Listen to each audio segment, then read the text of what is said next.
We thought that this is an opportune time because people from different communities, from different countries and different regions are going to be at the same time, at the same place, that we would also gather and just share our experiences and our reflections on the climate change crisis, particularly as people who work in or work with or live in mining affected communities. What we're really wanting to do today is to have conversations with each other. We're going to be doing that World Cafe style. Now, I know that all of us in the development space have once facilitated World Cafe. It's on their clock. Say I'm lying. I'm not lying. All right. What we're gonna need is a volunteer in each table to be the host of the table. The rain comes. If it's a root of rain, it will flush out the houses because it's a root. And now there's a part of water scarcity and dams are dry. And so I think it relates to climate change causing extreme weather, right? So even the fires that we have to deal with, especially when the temperatures rise, where in all particularly on Table Mountain and Lion's Head, we've had several fires every year, even destroying universities, approaching towns, and I anticipate this will just get worse and worse as climate change is aggravated and affecting the temperatures and extreme weather patterns. Okay, so in recent years, our communities have been affected by devastating impacts of climate change, namely the cyclone Idai of 2019 and subsequent tropical storms that happened in 2020 and 2021. There's also been long droughts and long winters, which has reduced the adaptive capacity of communities. So our communities are mostly concerned about the extent to which governments are protecting them and putting in place mechanisms to address the disasters which they face. So in essence, there is no disaster risk management systems in place which are functional, therefore leaving our communities more vulnerable and at the expense of climate change. There is a budget on the part of the mining companies, but when they implement these projects, they don't consult the communities. They simply think perhaps if we build them a clinic or if we build them a school, this is what they require, or a soccer field for that matter, without consulting. So I think part of the solution should involve a lot of consultations by the mining companies to the communities. The water are contaminated with bad chemicals, example acids, cyanide, mercury, which is so harmful to the crops or even to drink water.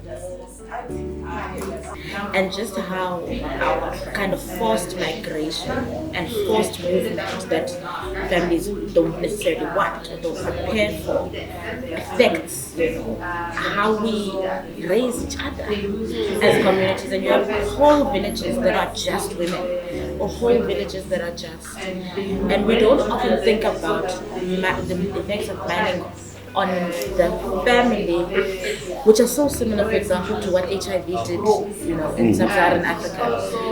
And it's kind of exactly the same patterns in how the families looked. And so those are the effects mining has had in my community, even though there's no stuff that people are looking for underground. The priorities that are there in our community is that there's still mining that is still going on by Amazamazama, which is considered a criminal act in our community. So, and also there are women who are working there and they're making a living out of miner in those post-mining areas. So women are making a living out of it, so it is pointless for mining to be stopped in that area when people are actually benefiting and are able to feed their children. Because we all know that women are always the one who bear the brunt when it comes to poverty and being violated. So if there's anything that is able to sustain them when it comes to food security, then why should it be closed down? I think the biggest issue is getting more government involvement and holding the government accountable for some of these, issues that are coming up. I think one of the main things that we're trying to do with our community is to really get them to actively demand for, these new laws, these new policies, and the new transition, and then also hold, these big corporations and obviously local government accountable, and hopefully getting that change to happen sooner rather than later. Speaking to the policymakers, we are speaking to the people who make decisions, we are speaking to private sector, because what's happening currently is our leaders, they are borrowing money, creating debt for us for generations. We have no voice, there's no transparency, we are not in that sector. The civil society which is in there is very male driven. So women are not there. We are not even on the table. So for us, our aim is to say anything on climate change, we want women to be on the table. So what we've noticed is usually the women are the most marginalized in terms of our response mechanisms. So we have recently launched the Southern Africa Women Defenders Network, which will be catering specifically to the gender-specific needs of women human rights defenders and focusing more on grassroots. It rehabilitates the soil, it purifies water, and then it absorbs more carbon dioxide, and then it also does the perfumes, and then it also has more benefits on the human body. So, and it acts as a pest control as well. So that plant it is a solution towards for rehabilitating the land. So I'm looking at on how can I work with the mines to say here is the solution to the damage that they have done into our areas, because the water in Ekurhuleni is contaminated. So we do have, but with no access to funds, it's very difficult now to do that.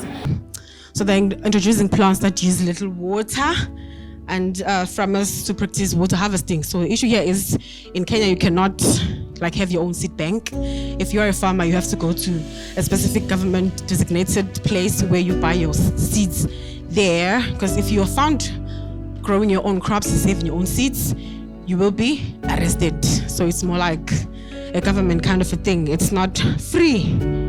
Yeah, so I think the only way that we can tackle the issue of climate change is if we know what is our government stance towards climate change, what are their actions, how do we get access to true, timely information to make better informed, accurate decisions on the ground with and for communities. I thank everyone so very much for sharing. I think this was a very enriching process, and thank you for bringing your full selves and sharing your experiences, many of which are unpleasant, but I feel like it's important conversations to be had and documented.